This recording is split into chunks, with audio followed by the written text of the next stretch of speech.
ചൊക്ലി നെടുമ്പ്രത്തെ വീട്ടുവളപ്പിൽ മരം മുറിക്കുന്നതിനിടെയാണ് പറക്കമണ്ണാൻ താഴേക്ക് വീണത്. വീഴ്ചയിൽ കാലിന്റെ എല്ലൊടിഞ്ഞു. ഇതോടെയാണ് വനവകുപ്പ് ഉദ്യോഗസ്ഥരുടെ നിർദ്ദേശപ്രകാരം മാർക്ക് പ്രവർത്തകനായ ബിജിലേഷ് കോടിയേരി സ്ഥലത്തെത്തി ജീവിയെ ആശുപത്രിയിലേക്ക് മാറ്റിയത്. അല്ലെങ്കിൽ പറക്കുന്ന അണ്ണാൻ, ഫ്ലൈങ് സ്ക്വറൽ എന്ന് പറയുന്നത് 2 വയസ്സുള്ള ഫീമെയിൽ അണ്ണാനാണ് ഇന്നിപ്പോൾ കൊണ്ടുവന്നിരിക്കുന്നത്.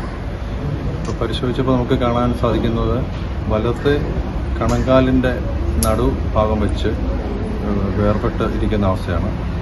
അപ്പോൾ അങ്ങനെ വേർപെടുമ്പോൾ ആ അസ്ഥിയുടെ അറ്റം കൊണ്ടിട്ട് ചർമ്മത്തിലൊരു ചെറിയ മുറിവ് വന്നിട്ടുണ്ട്. അപ്പോൾ അവിടെ ഒരു അണുബാധ ഉണ്ടാകാനൊക്കെയുള്ള സാധ്യതയുണ്ട്. അപ്പോൾ അങ്ങനെ അത് തടയാനായിട്ടുള്ള രീതിയിലുള്ള ഡ്രസ്സിങ്ങാണ് ചെയ്തിരിക്കുന്നത്. വളരെ ലൈറ്റ് വെയ്റ്റ് ആയിട്ടുള്ള, അവർക്ക് മറ്റ് അസ്വസ്ഥതകൾ തോന്നാതിരിക്കാനുള്ള രീതിയിലുള്ള ഒരു ബാൻഡേജിങ്ങാണ് ഇപ്പോൾ ചെയ്തിരിക്കുന്നത്.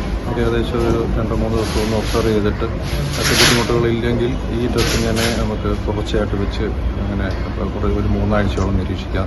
ഉയരം കൂടിയ മരപ്പത്തുകളിലാണ് പാറാൻ എന്ന പ്രാദേശികമായി വിളിക്കുന്ന പറക്കം അണ്ണാൻ കൂടൊരുക്കുക.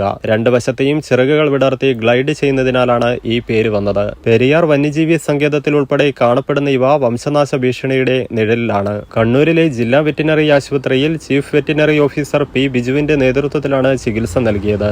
3 ആഴ്ചത്തെ നിരീക്ഷണത്തിന് ശേഷം ആരോഗ്യം വീണ്ടെടുത്താൽ ആവാസ വ്യവസ്ഥയിലേക്ക് തുറന്നുവിടും.